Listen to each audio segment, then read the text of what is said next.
Once upon a time, there was a wicked peasant woman who never performed any good deed for anybody in her life. And so when she died, the devils took her and threw her into the lake of fire. But her guardian angel wanted to think of something that might save her, some good deed that she may have done that was forgotten, that he could plead before God. And he thought, and then he finally came up with something. It wasn't very big, but he thought he would try it. He remembered that once the lady had pulled an onion out of her garden and gave it to a poor beggar. So he pleads before God. And God said, okay, take that onion, put it over the lake of fire, over the lady, let her grab a hold of it. And if you can pull her out to safety, then she can go to heaven. But if the onion breaks, she has to stay where she is. So the guardian angel went to the lake of fire and lowered the onion down to the lady. And she grabs a hold of it, and he starts pulling her slowly out of the lake of fire. But when she's just about safely out, the other sinners around her see what's happening, and they want to be saved too. So they all grab the onion. But the lady starts kicking at them and saying, no, you can't do that. This is my onion. I'm going to be saved and you're not. With that, the onion broke and she fell down into the lake of fire. And all the guardian angel could do was weep and walk away. Well, this edifying little story is in contrast, really, to our second reading from Paul's first letter to the Corinthians, where he speaks about love. And Paul describes love so wonderfully. Love is patient and kind, generous, forgiving. And, you know, it was a message that the church at Corinth really needed to hear, because they were not very loving. And the community there at Corinth was contentious, it was divided, there were factions, they were fighting each other. But the worst scandal of all was how they treated the poor and the hungry of their own community. And, well, in those days, the Christian community would meet on Sunday in the home of someone who was well-to-do, with a big enough home to accommodate the community. There were no churches, of course, in that day. And it was a work day for most people, except for the wealthy. So what happened was the wealthy would come early, and they would eat and drink, and they'd take care of all the food and all the good drink. And then when the working members of the community got off work and arrived, there was nothing left for them. It was a real scandal. And so Paul is writing to them about what love really is and how important it is in our lives.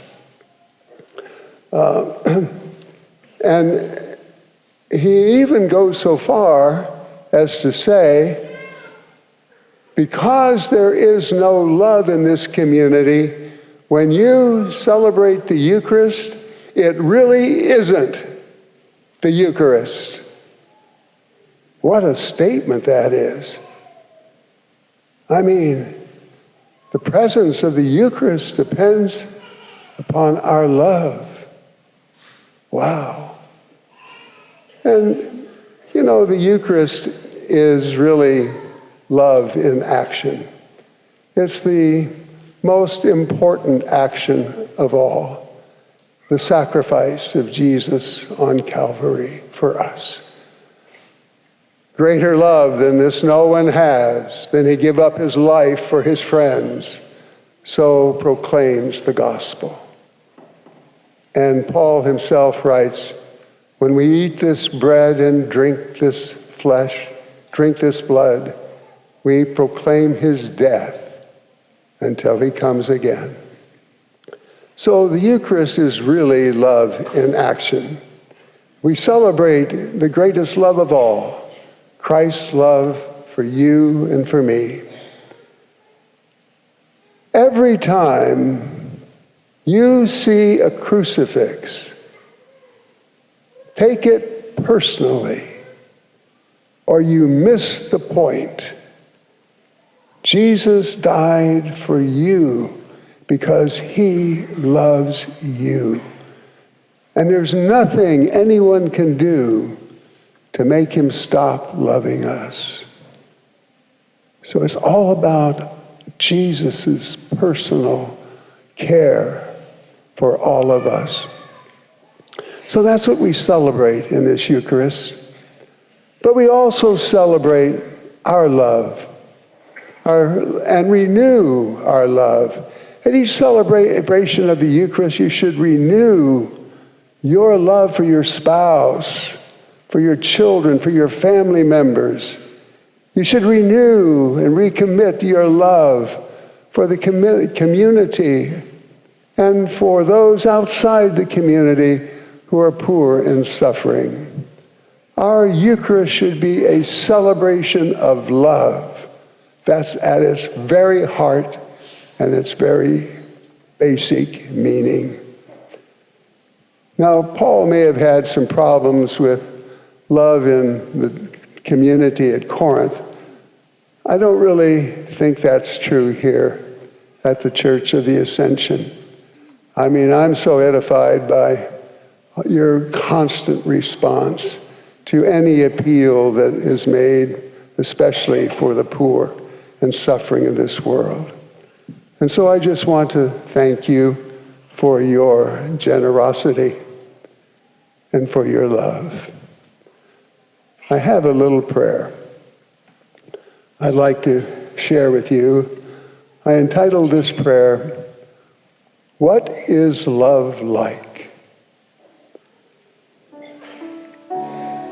Jesus, Lord, what is love like? Teach us what it means. How can we be more like you, who embody love supreme? Love seeks to give, not just receive. It sees the other's tears. It sacrifices willingly. It calms another's fears. Love is bold and lets no fear prevent its doing good. It does what's right, even when it is misunderstood. Love doesn't quit when difficult. It perseveres throughout. Love is gentle, yet so strong. It does not give in to doubt. Love is giving, merciful. It listens to God's call. It's not stingy, miserly. It's willing to give all.